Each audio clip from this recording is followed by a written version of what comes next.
हम कुछ बहुत इम्पोर्टेंट एस्पेक्ट्स आपके लाइफ का नेम करने वाले हैं। ज़रूरी नहीं है कि वो बिल्कुल उसी ऑर्डर में हो जैसा आपके लिए इम्पोर्टेंट है, बट बहुत सारी चीज़ें जो इम्पोर्टेंट एस्पेक्ट्स है आपकी लाइफ की, उसको मैं नेम करूँगी और उसको सुनने के बाद आपको समझ में आएगा कि हर चीज़ करना आपका काम नहीं है।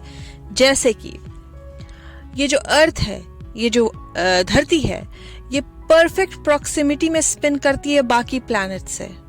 वो अपने आप स्पिन करती है, नॉट योर जॉब। आपका काम नहीं है वो उसको स्पिन, सुबह सुबह उठ के आप जाके स्पिन नहीं करते हो अर्थ को, वो खुद ब खुद स्पिन होती है। सन सुबह सुबह अपने आप आ जाता है, नॉट योर जॉब। जो पानी है इस प्लैनेट पे एक पैटर्न में बहता है जिससे हमारे जीव जंतु और जो लाइफ है ये सरवाइव कर रही है। पानी को बहाने का काम आपका नहीं है, नॉट योर जॉब। ये खुद ब खुद बहती है। तो फिर इस बारे में भी बात कर लेते हैं। ब्लड आपके शरीर में पंप करता है खुद ब खुद, नॉट योर जॉब। आप सुबह उठ के पंप की मशीन लगा के अपने ब्लड को पंप नहीं करते हैं, वो खुद ब खुद पंप होता है। बट ये सारी जो चीजें मैं बोल रही हूँ उससे आप इम्प्रेस्ड नहीं दिख रहे हैं, क्योंकि आपके हिसाब से ये सारी चीजें उतनी इम्पोर्टेंट नहीं है। हम चाहते हैं कि थोड़े दिनों के लिए जो भी चीजें तुम्हारे लिए इम्पोर्टेंट है, तुम्हारे हिसाब से इम्पोर्टेंट एस्पेक्ट्स है तुम्हारे लाइफ का, उसको नॉट योर जॉब वाले कैटेगरी में डाल दो। क्योंकि जो ये एक्शन ओरिएंटेड जो तुम्हारा नेचर है, तुम्हें लगता है तुम्हें वर्ल्ड चेंज करनी है, तुम्हें हंगर खत्म करना है, तुम्हें इस वर्ल्ड की गरीबी खत्म करनी है, नॉट योर जॉब। इस चीज को एक्सेप्ट करो कि तुमसे बड़ा ब्रॉडर पर्सपेक्टिव इस धरती पे है, जो हर चीज सही टाइम पे मूव करता है। वो जो एनर्जी है वो वर्ल्ड चलाती है, वो एनर्जी है जो पॉपुलेशन कंट्रोल करती है, वो एनर्जी है जो सब कुछ करती है। और हम क्या करते हैं, हम अपने प्रॉब्लम में इतना रैप्ड अप हो जाते हैं ना कि सॉल्यूशन की तरफ जाए, कि हम अपने आप को पिंच ऑफ कर देते हैं उस वेलबीइंग से, जो वो सोर्स जिसे आप भगवान कहते हो, जिसे आप अल्लाह कहते हो, जिसे आप गॉड कहते हो, जो सोर्स है जिसे मैं वेलबीइंग कहती हूँ, जिसे मैं इनर बीइंग कहती हूँ, वो हर वक्त वेलबीइंग की एनर्जी भेज रहा है।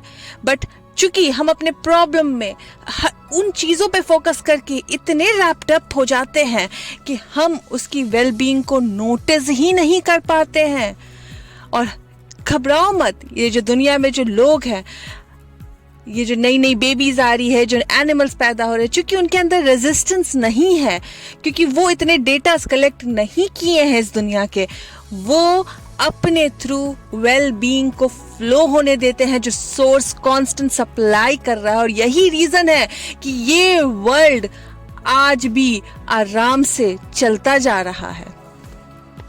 तुम जब कुछ ऐसा नोटिस करते हो जो तुम्हारे हिसाब से वर्ल्ड में गलत हो रहा है, तो तुम्हारे अंदर से भी रॉकेट ऑफ डिजायर शूट करती है, जो हमारी जो एनर्जी है जो इस वर्ल्ड को चलाती है, उस डिजायर को पूरा करने के लिए तुरंत चीजें भेजती है।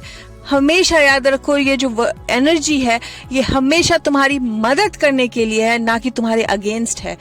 तुम्हें कोई टेस्ट नहीं देना है, तुम्हारी कोई परीक्षा नहीं हो रही है इस दुनिया में।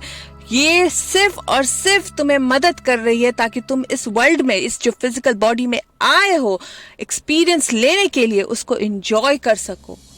और यही रीजन है कि मैं बोलती हूँ कि थोड़े दिनों के लिए तुम्हें स्टेप बैक होना चाहिए, और जो भी चीजें तुम नोटिस कर रहे हो जो तुम्हारे साथ गलत हो रहा है या इस वर्ल्ड में गलत हो रहा है, उन पे ध्यान देना बंद करो, और जो वेल बीइंग है तुम्हारे आसपास उस पे नोटिस करो। थोड़े दिनों तक डे ड्रीम करो। कोई पूछेगा क्या कर रहे हो, तो बोलो कुछ नहीं। मतलब कुछ तो कर रहे होगे? नहीं, मैं कुछ नहीं कर रहा। अरे बट कुछ तो कर रहे होगे? नहीं, मैं तो सिर्फ अपने आसपास की वेलबीइंग को नोटिस करने की कोशिश कर रहा हूं। तो क्या तुम काम नहीं कर रहे? नहीं, मैं ऑफिस जाता हूं, मेरा जितना उनसे एक्सपेक्टेड है उतना काम करता हूं, नहीं तो फायर कर देंगे। लेकिन मैं उस काम को, उस पे फोकस नहीं करके सिर्फ उतना करता हूँ जितना मैं कर सकता हूँ, और पूरे टाइम अपने डिजायर की डे ड्रीमिंग करता हूँ। मैं पूरे दिन सपने देखता हूँ जो चाहिए उस चीज की, सुबह देखता हूँ, रात देखता हूँ, शाम देखता हूँ, पूरे टाइम देखता हूँ।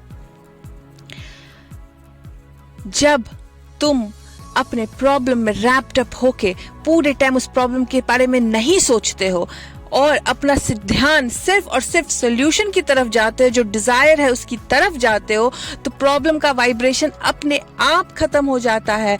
और जब तुम अपने आप को फोकस करते हो, अपने थिंकिंग प्रोसेस को रोकने की कोशिश करते हो और उस एनर्जी को अपने अंदर फ्लो करने देते हो जो ये वर्ल्ड चलाता है, तो धीरे धीरे तुम्हारी इम्पल्सेस बढ़ती चली जाती है। और तुम्हें इम्पल्स आएगा वहां जाओ, तुम्हें इम्पल्स आएगा वो काम करो, तुम्हें इम्पल्स आएगा इससे मिलो, और तब तुम एक्शन लोगे तो वो काम नहीं लगेगा। बट होता क्या है, तुम लोगों को बिगर रिजल्ट चाहिए, तुम लोगों को जो जर्नी है उसको एंजॉय नहीं करनी है, तुम्हें सीधे ए से बी पे पहुंच जाना है। जबकि ए से बी तक पहुंचने की जर्नी भी इतनी मजेदार है अगर उसको एंजॉय करना शुरू कर दो। अगर तुम हर चीज में वेल बीइंग देखोगे तो तुम्हें पता चलेगा कि तुम्हारे डिजायर तक पहुंचने की जर्नी कितनी मजेदार थी। बट नहीं, ह्यूमंस को जर्नी एंजॉय करनी ही नहीं है, उन्हें तो सिर्फ अपने मैनिफेस्टेशन तक पहुंचना। जब तक वो मैनिफेस्ट नहीं हो जाएगा तब तक अपने आप को कोसना है, तब तक खुश नहीं रहना है, तब तक अपने आप को पूरे टाइम परेशान रखना है, क्योंकि वो जब तक मैनिफेस्ट नहीं हो रहा है लाइफ किसी काम की नहीं है। ये जो वेलबींग तुम्हें भगवान ने दिया है वो किसी काम की नहीं है। ये जो सोर्स के द्वारा दी गई लाइफ है जिसको एंजॉय करने के इंटेंशन से तुम आए थे वो किसी काम की नहीं है। जबकि होना तो ये चाहिए कि जो मुझे चाहिए मैं वहां भी पहुंचूंगा, बट मैं जब तक वहां पहुंच नहीं रहा हूं इस जर्नी को भी एंजॉय करूंगा, छोटे छोटे अनफोल्डिंग को एंजॉय करूंगा, छोटे छोटे मैनिफेस्टेशन को एंजॉय करूंगा। एस्टर एक दिन एयरपोर्ट पे थी और उसने सोचा कि मैं जल्दी आ गई हूं एयरपोर्ट पे, और गेट के पास खड़े होने से अच्छा है मैं लाउंज में बैठूं, क्योंकि जो डेल्टा लाउंज होता है वहां पे आराम से बैठ के खाने मिलते हैं, सीटिंग मिलती है, एंजॉय कर सकती है। तो जो प्रैक्टिकल माइंड था वो एस्टर को बोल रहा था कि चलो डेल्टा लाउंज में बैठते हैं और एंजॉय करते हैं। बट जो इम्पल्स था एस्टर के अंदर वो उसे बार बार बोल रहा था कि तुम गेट पे जाओ।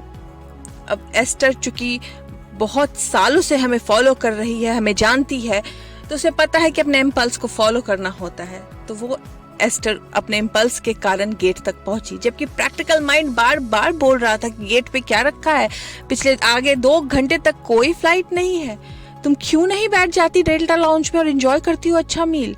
बट उसका इम्पल्स इतना स्ट्रांग था कि उसने फॉलो किया अपने इम्पल्स को। वो जाके गेट के पास बैठी, वहां दिख रहा था उसकी फ्लाइट आने वाली है, वो बैठी। फिर उसे ध्यान आया कि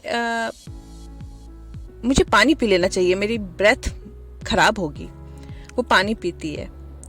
फिर उसे इम्पल्स आई कि ब्रेथ मिंट भी खा लेना चाहिए, शायद मेरी ब्रेथ खराब होगी। एस्टर ब्रेथ मिंट खा लेती है। फिर उसे इम्पल्स आई कि खड़ी हो जाओ, वो खड़ी हो जाती है। फिर इम्पल्स आता है इस गेट के उस तरफ जाके खड़ी हो जाओ, वो इस गेट के उस तरफ खड़ी होके जाने लगती है। एस्टर को कुछ समझ में नहीं आ रहा है कि वो इम्पल्सेस क्यों आ रहे हैं, क्योंकि उसका प्रैक्टिकल माइंड ये चीज समझने को रेडी भी नहीं था, बट इम्पल्स को वो फॉलो कर रही थी, क्योंकि उसका प्रैक्टिकल माइंड को ये it doesn't make sense to her, उसको कुछ समझ में नहीं आ रहा है, बट फिर भी अपने इम्पल्स को फॉलो कर रही है। और जैसे ही वो गेट की दूसरी तरफ जाती है तो एक औरत पीछे मुड़ के बोलती है, एस्टर, मुझे पता था तुम एक दिन मुझसे जरूर मिलोगी, बट मुझे ये नहीं पता था कि ऐसे मिलोगी। एस्टर बोलती है, मी नीदर, बस मुझे इतना पता है कि पिछले 1 घंटे से तुम मुझे इतनी ज्यादा कॉल कर रही हो कि मुझे यहां आना पड़ा। अब आप लोग सोच रहे होंगे कौन सी बड़ी बात है। एस्टर को इम्पल्स आई, वो मूव की, एक लड़की से मिली और उस लड़की से बात करने के बाद पता चला कि उसके रिज्यूमे पे वो पहली 5 चीज थी जो एस्टर डे ड्रीम कर रही थी। उसे किसी को हायर करना था और वो डे ड्रीम कर रही थी उन्हीं 5 क्वालिटीज की जो उस लड़की में मिली उसे। लेकिन अभी भी तुम बहुत लिम्प हो इस बात को सुनने के बाद, क्योंकि तुम्हें इसमें कोई बहुत अजूबा नहीं दिख रहा है। तुम्हें दिख रहा है क्या हो गया, उसको लड़की चाहिए थी, उसे लड़की मिल गई, कौन सा बड़ा चमत्कार हो गया। बट यही स्टोरी अगर मैं दूसरे तरीके से सुनाऊं तब तुम लोगों का अटेंशन मेरी तरफ आ जाएगा, तब तुम्हें लगेगा वाह वाह क्या स्टोरी है। एक दिन एस्टर सो रही थी और वो सुबह उठी और उसे इम्पल्स आया कि नीचे दुकान पे जाओ, लिकर स्टोर पे जाओ। और वो उठी, वो लिकर स्टोर से ही अपने दूध और पानी खरीदती थी। बट उस दिन उसे इम्पल्स आया कि तुम लिकर स्टोर पे जाओ और आज तुम लॉटरी की टिकट खरीदो। और एस्टर उठी और नीचे गई और वो लॉटरी की टिकट खरीदी और वो लॉटरी थी $10 मिलियन की और एस्टर को लॉटरी लग गई। अब क्लैपिंग मिलने लग जाएगी, क्योंकि ये तुम्हारे हिसाब से बड़ा मैनिफेस्टेशन है और इतना बड़ा एविडेंस जब तक मिलेगा नहीं तब तक तुम उस रूम से निकलने के, लॉटरी के दुकान तक जाने के जर्नी को एंजॉय नहीं करोगे। जबकि ये जो एस्टर की रियल स्टोरी है एयरपोर्ट वाली, वो कितना प्यारा मैनिफेस्टेशन है अगर ध्यान से सोचो तो। उसको इम्पल्स आई, वो गई, वो पानी पिया, कोई बहुत बड़ा मैनिफेस्टेशन नहीं था बट छोटा था, उसकी जर्नी के लिए वो इम्पोर्टेंट था। उसने ब्रेथ मिंट खाया, उसके लिए भी वो इम्पोर्टेंट था, क्योंकि उसे नहीं पता था कि वो आगे चल के किसी लड़की से इतने क्लोज बात करने वाली है और उसकी सांस से बदबू आ रही थी। बट उसे इम्पल्स आई कि पानी पियो, फिर उसे इम्पल्स आई कि सांस की बदबू नहीं गई है, तुम ब्रेथ मिंट खाओ। और फिर जब वो उस लड़की से मिली तो उस लड़की का भी मैनिफेस्टेशन पूरा हुआ, उसे एस्टर से मिलना था। कितना अमेजिंग को क्रिएशन हुआ है यहाँ पे। को क्रिएशन इसे कहते हैं जब आपकी कोई डिजायर हो और उसके मैनिफेस्टेशन के लिए आप ऐसे इंसान से मिलते हैं जो वो भी वही डिजायर कर रहा था, और जब वो दोनों का मिलन होता है इम्पल्स को फॉलो करते हुए, इंस्पायर्ड एक्शन को फॉलो करते हुए, और जब दोनों मिलते हैं तो मैनिफेस्टेशन होता है। इस अल्टीमेट चीज को क्रिएशन कहते हैं, जो एस्टर ने किया उस एयरपोर्ट पे। वो लड़की ने रॉकेट्स ऑफ डिजायर शूट किए थे एस्टर से मिलने के, और उसको भी नहीं पता था कि वो कब मिलेगी। लेकिन जब उसने वाइब्रेशनल मैच हुआ, जब वो पूरे टाइम अलाइनमेंट में रहने की कोशिश की, और तब एस्टर को इम्पल्स आए कि यहाँ घूमो, यहाँ जाओ, यहाँ मिलो, वो पानी पियो, वो ब्रेथ मिंट खाओ, क्योंकि उससे मिलना था, क्योंकि एस्टर उसके को क्रिएशन में शामिल थी। उसे नहीं पता था कि वो एस्टर के यहाँ नौकरी करेगी, बट अल्टीमेटली एस्टर के यहाँ उसे नौकरी मिली। इसे कहते हैं को क्रिएशन एट इट बेस्ट।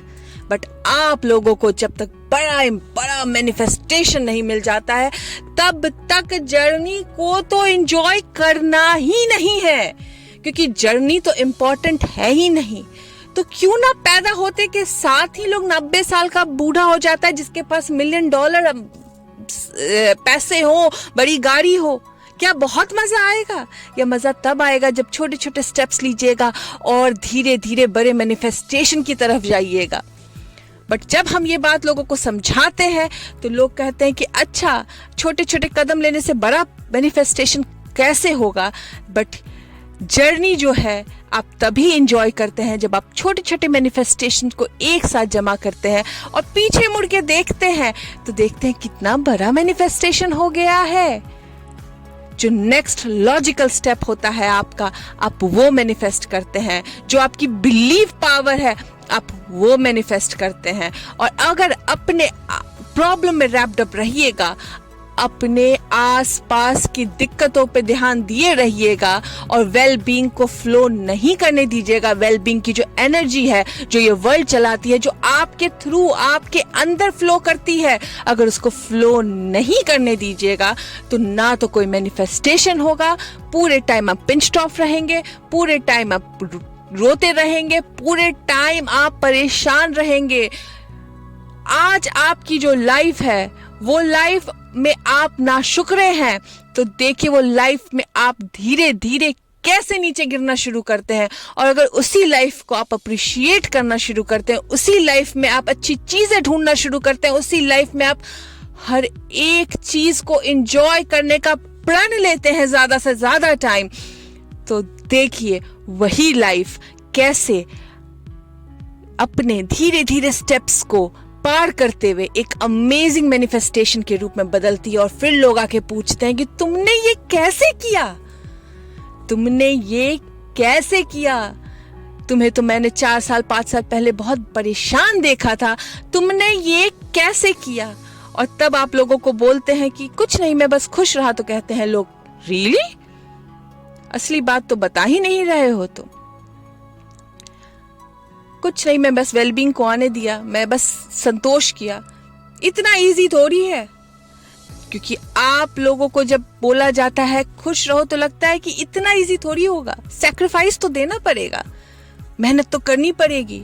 क्योंकि ये जो प्रैक्टिकल माइंड है, जो कंडीशनिंग हुई है आपकी, वो इन चीजों को मानने से मना करता है। बट ये सच में इतना ही इजी है।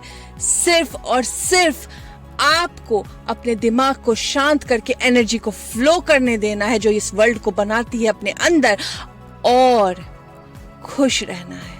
और देखिए, मैनिफेस्टेशन आफ्टर मैनिफेस्टेशन, छोटे मैनिफेस्टेशन, बड़े मैनिफेस्टेशन, इतने मैनिफेस्टेशन होंगे कि आप अपनी जर्नी एंजॉय करना शुरू कर देंगे। आपको फर्क ही नहीं पड़ेगा कि आपने मंजिल तक पहुंची है कि नहीं पहुंची है। क्योंकि असल में देखिए तो मंजिल हर बार बदल जाती है। आज से 10 साल पहले जो आपकी मंजिल थी, आज वो मंजिल चेंज होके कुछ और में बदल गई है। तो मंजिल तो कभी आपकी कंप्लीट होगी ही नहीं। कभी ये फीलिंग नहीं आएगी कि मिल गया बस। क्योंकि अगर वो फीलिंग आ गई तो आपका दुनिया छोड़ना निश्चित है, आपकी मृत्यु निश्चित है।